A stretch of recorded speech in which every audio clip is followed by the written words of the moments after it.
वह राजा राजा बनने से रह गया और चोरों का राजा बन गया और समय बीता गया। संतों ने वहाँ चौमासा किया, चतुर्मास चल रहा है। 1 महीने बीत गए, 2 महीने बीत गए, धीरे धीरे समय बीता जा रहा है। चतुर्मास भी पूर्ण हो रहा है। अब कल चतुर्मास पूर्ण हो रहा है, बिहार का समय भी आ गया। बंकचूल भले वह संतों के सानिध्य में मतलब उनका प्रवचन श्रवण नहीं किया, सत्संग श्रवण नहीं किया, लेकिन संतों की जो ओरा होती है उनके वहाँ रहने से ही कुछ न कुछ प्रभाव तो होता ही है। उसके जीवन में थोड़ा थोड़ा उसके मन में उनके संतों को देख कर के, उनके आचरण को देख कर के उसके मन में भी कुछ परिवर्तन आ रहा था। वो सोच रहा, लोग कितने तरसते हैं संतों के दर्शन के लिए, संतों का आशीर्वाद पाने के लिए, संतों का सत्संग सुनने के लिए, लेकिन मैं भाग्यहीन हूँ, मैं पापी हूँ, जिस कारण गंगा मेरे घर में आई है लेकिन मैं उसका लाभ उठा नहीं पाया। कितना मेरा भाग्यहीन हूँ मैं, कितना मेरे पाप का उदय है। उसके मन में पश्चाताप की भावना भी है, लेकिन उससे ऐसा धंधा उसने चुन रखा था, वो भी करना था, वो छोड़ नहीं सकता था एकदम से। तो संतों के बिहार का समय हो गया, बिहार कर रहे हैं। पूरे चोरपल्ली संतों की विदाई के लिए आई है। सबके मन में संतों के प्रति एक लगाव हो गया था। जिसको रोज़ देखते हैं उसके प्रति चाहे उससे बात करे न करे, लेकिन कुछ लगाव तो हो ही जाता है, कुछ अटैचमेंट हो जाता है। उन संतों के प्रति भी उन चोरों के मन में एक प्रेम की भावना जग गई थी। जब संत जाने लगे तो सब उनको विदाई करने के लिए आए। सबके आंखों में आंसू थे। संत बिहार करते गए, तब काफ़ी दूर संतों को पहुंचाया। जाते जाते संत ने कहा, बंकचूल अब हम चतुर्मास पूरा हो गया, अब हम जो तुम्हारे को जो नियम एक शर्त रखी थी कि पल्ली में रहते हुए उपदेश नहीं देना, अगर आप उपदेश दोगे तो आप यहाँ नहीं रह सकते। तुम्हारी यह शर्त हमने मानी और 4 महीने हमने कोई उपदेश नहीं दिया। अब हम यहाँ से जा रहे हैं, बिहार कर रहे हैं, तो हम तुम्हारे यहाँ 4 महीने रहे, यह भी एक कर्ज है हमारे ऊपर, तो तुम कुछ न कुछ उपदेश श्रवण करो जाते जाते, ठीक है, एक यह अंतिम शिक्षा समझो। ठीक है, आचार्य ने कहा और बंकचूल ने, ठीक है गुरुदेव आप फरमाते हैं तो हम नियम लेने को तैयार हैं, लेकिन आप ऐसा नियम दीजिए और ये हमारा धंधा भी चलता रहे, हमारे धंधे में कोई रुकावट ना आए और इस तरह का कोई नियम हो तो हम लेने को तैयार हैं। ठीक है, आचार्य ने कहा ठीक है, इसमें तुम्हें कोई रुकावट नहीं आएगी, तुम्हारा जो भी धंधा है उसमें कोई परेशानी नहीं होगी। तो संतों ने आचार्य ने कहा कि बंकचूल क्या करना है, अनजाने फल नहीं खाना। जिन फलों को तुम जानते नहीं हो, जिन फलों को तुम्हें पता नहीं है, कभी पहले खाया नहीं है या उसका नाम नहीं सुना है, इस तरह के फल नहीं खाना। ठीक है, छोटा सा नियम था, आसान था, तो उसने ले लिया। और फिर कहा आचार्य ने कि बिना सजग किए बगैर किसी को मारना नहीं, और तुम डाकू हो, तुम्हारा ये मारना काटना यही धंधा है, लेकिन तुम जब किसी को मारते हो, लूटते हो, तो पहले उसको सजग करना, उसको जागृत करना, उसका आवाज़ लगाना, उसके बाद ही तुम आगे कदम उठाना।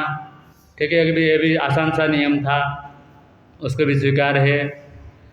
फिर तीसरा नियम दिया, रानी को राजमाता समझना, अपनी माँ के समान समझना, रानी के साथ में कभी गलत संबंध नहीं बनाना, दुर्व्यवहार नहीं करना। ठीक है, ये भी आसान सा नियम था, उसको भी स्वीकार है। और चौथा नियम था कि कौवे का मांस नहीं खाना। कभी तुम्हें ऐसा कोई प्रसंग आ जाए कि कौवे का मांस खाना पड़े तो उस वैसे कौवे के मांस को नहीं खाना। ठीक है, ये 4 नियम थे। उसके बाद आसान से लगे और नियम आसान भी थे, तो उससे कोई दिक्कत नहीं थी बंकाचूल को। उसने नियम ले लिया और संत आगे निकल गए, वे भी अपनी पल्ली की ओर आए। समय बीतता गया, उसका नियम भी पल रहा था। जैसे जैसे एक बार, और उनका धंधा ही वही लूटने का था, डांगा डालने का था। वह किसी राज्य में डांगा डालने के लिए गए। जैसे वहाँ पर डांगा डालने के जा रहे थे, जाते जैसे ही वहाँ पहरेदारों को, सैनिकों को पता चल गया कि बंकाचूल डाकू आया हुआ है। जैसे वह उनके पता चलते ही वह सैनिक उनके पीछे पड़ गए, और ये बंकाचूल को पता चला कि हमारे पीछे सैनिक आ गए हैं, तो वह वहाँ से भागते गए। काफ़ी दूर निकल चुके थे अपने रपल्ली से, तो वह भागे भागे आए, जंगल में आए। अब भूख प्यास लग रही थी, अपने प्राण की रक्षा भी करना था, तो तो काफ़ी आगे सैनिक लोग इनको खदड़ करके, और सैनिक तो वापस चले गए। तो बंकाचूल आदि जो भी डाकू थे तो जंगल में आए, और भूख लग रही थी, प्यास लग रही थी, तो देखा सामने नदी है। नदी से पानी पिया, और भूख लग रही है तो प्यास तो मिट गई पानी पी करके, और भूख लग रही है, उसके क्या करें। तो देखा सामने एक वृक्ष है, बड़ा सा वृक्ष, और उसमें सुंदर फल लगे हुए हैं। और बंकाचूल ने कहा कि उस फलों को तोड़ के लाओ, इन्हीं फल को खा कर के हम अपने भूख को मिटाएंगे। तो डाकू जो साथी चोर साथी थे, वो लोग उन फलों को लेने गए। फलों को लेकर के आए, बड़े सुंदर फल, दिखने में बहुत अच्छे। कहीं उन्हें जैसे ही खाने लगे, बंकाचूल ने हाथ में लिया, जैसे ही खाने लगा, उसी समय वो नियम याद आया कि मैंने तो गुरुदेव से नियम लिया है कि अनजाने फल खाना नहीं, जिन फल को नहीं जानते, जिनका नाम भी नहीं सुना है, ऐसे फल को खाना नहीं। तो उसने छोड़ दिया, उसको खाया नहीं। भूख जोर से लग रही है, सामने जो साथी हैं उन्हें भी बहुत भूख लग रही है, लेकिन वो सोच रहे हैं जब सरदार नहीं खाया तो हम कैसे खा सकते हैं। कईयों ने एकदम पक्के हम भी नहीं खाएंगे, तो उन्होंने नहीं खाया। कईयों के मन में था ठीक है चलो भले ही सरदार न खाए, लेकिन हम तो खाएंगे। तो उन्होंने वह माने नहीं, सरदार ने मना भी किया लेकिन वह माने नहीं, तो उन्होंने फल खाया। जैसे फल खाया, खाते समय तो अच्छा लगा, लेकिन कुछ देर पश्चात उन्हें उल्टी हुई, और वहाँ पर बहुत ही उनको पेट में दर्द हुआ, और उसके बाद कुछ देर पश्चात उनकी वहाँ पर ही मृत्यु हो जाती है।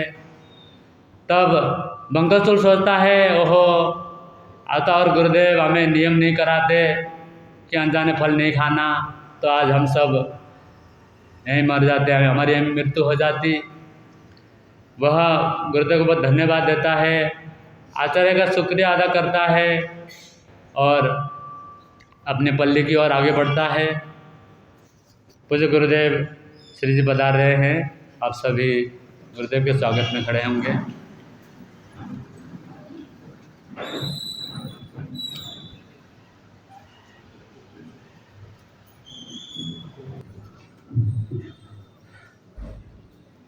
हाँ, बंकाचूल जैसे अपने पल्ले में आया, रात का समय था, थका हारा था। अब जैसे कमरे में अपने झोपड़ी में घुसा, तो वहाँ देखा, तो क्या देखता है, उसकी जो पत्नी है उसके साथ में एक पुरुष वेश में कोई सोया हुआ है, कोई पुरुष सो रहा है।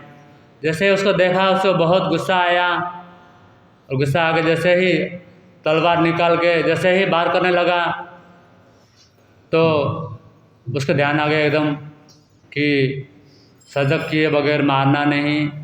तो उसने ज़ोर से खटिया को लात मारा, कौन है। जैसे ही ज़ोर से आवाज़ आई तो वहाँ पर हड़बड़ाकर उसकी पत्नी सो रही थी और साथ में पुरुष वेश में तो उसकी जो बहन थी बंकचूला वह सो रही थी। तो जैसे ही उठी, भैया ये क्या कर रहे हो? तो बंकचूल तो एकदम देखते ही हैरान हो गया, ओहो अब तो कितना बड़ा अनर्थ हो जाता। तूने क्या वेश बना रखा है? तूने मेरे कपड़े पहन के तू सोई हुई है। तो मैं कोई पुरुष समझा, मेरे पीछे से कोई पुरुष आके मेरी स्त्री के साथ में सोया हुआ है, ऐसा मैं समझ के मारने लग रहा था। तो जैसे ही उसको नियम याद आया और उसने सजग किया तो कितनी बड़ी आज अनर्थ होते होते बच गया। एक नियम की वजह से वह उसके मन में आचार्य के प्रति और नियमों के प्रति बड़ी श्रद्धा उत्पन्न हो रही है। तो आज कितना अनर्थ होते होते बच गया। तो समय बीतता गया, उसके मन में अपने चोरी के धंधा के प्रति मन में पश्चाताप हो रहा है, उसको गलानी भी हो रही है, अपने बचपन का भी याद करता है। अगर मेरे जीवन में ऐसी बुराइयां नहीं होती तो आज मैं वहीं राज्य कर रहा होता, इस जंगल में नहीं भटकता, ऐसा चोरी का धंधा, ऐसा पाप का धंधा नहीं करता। उसके मन में ऐसा पश्चाताप हो रहा है और सोच रहा है कि बार बार चोरी करने से तो अच्छा एक बार किसी राज खजाने से चोरी करें तो कम से कम बार बार किसी को लूटना, किसी को खसोटना तो नहीं पड़ेगा, किसी को बार बार दुखी तो नहीं करना पड़ेगा। ऐसा सोच कर के उसने राजमहल में, राज खजाने में जाकर के चोरी करने का विचार बनाया। तो वो एक दिन अपने साथियों को लेकर के चल पड़ा राजमहल की ओर। जैसे ही राजमहल में पहुंचा, साथी तो भारी रहे, वह घुसा और जैसे ही अंदर राज खजाने में वो पहुंचा और पास में ही राजा का कमरा था, पास में रानी थी।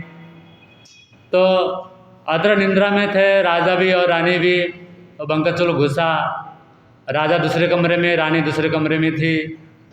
तो जैसे ही रानी ने उस बंकचूल को देखा, हट्टा कट्टा शरीर है, सुंदर शरीर है, उसको देख कर के रानी आकर्षित हो गई और उसके मन में काम विषय की, भोग विषय की भावना जगी। और वह बंकचूल को उसने देख लिया और बंकचूल ने भी उसको देख लिया कि रानी जगी हुई है। तो उसको पकड़ लिया और वो उसको बोला, मैं शोर नहीं मचाती, तुम मेरी बात स्वीकार करो, तुम्हें मैं राजा बनाती हूँ और मेरे साथ में विषय भोगों की भोगो, और ये राजा को मार करके तुम्हें राजा बनाएंगे, ऐसा वह उसको प्रस्ताव देती है। लेकिन वह बंकचूल उसकी बात को नहीं मानता।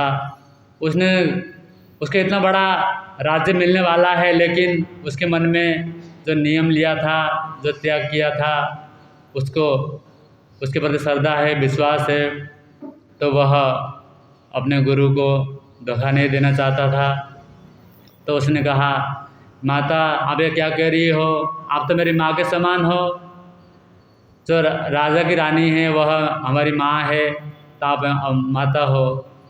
तो जैसे रानी उसको समझा रही है, लेकिन वह बंकचूल मानने को तैयार नहीं है, वह अपने नियम में पक्का है। तो जैसे ही रानी ने समझा ये मानने वाला नहीं है, तो उसने शोर मचा दिया कि चोर चोर, वह मेरे सिर का हरण कर रहा है। उसके ऊपर ही झूठा आरोप लगाया। तो इधर सारी बातें राजा सुन रहा था। तो राजा ने, जैसे ही रानी ने इधर आवाज़ लगाई और राजा ने भी सीटी बजाई और पहरेदार आए और उस बंकचूल को वहीं पर पकड़ लिया। और राजा ने कहा, इसको बंदी बना लो, लेकिन इसको कुछ करना नहीं, इसको मारना नहीं, कल इसको दंड दिया जाएगा। ठीक है, उसको बंदी बना लिया।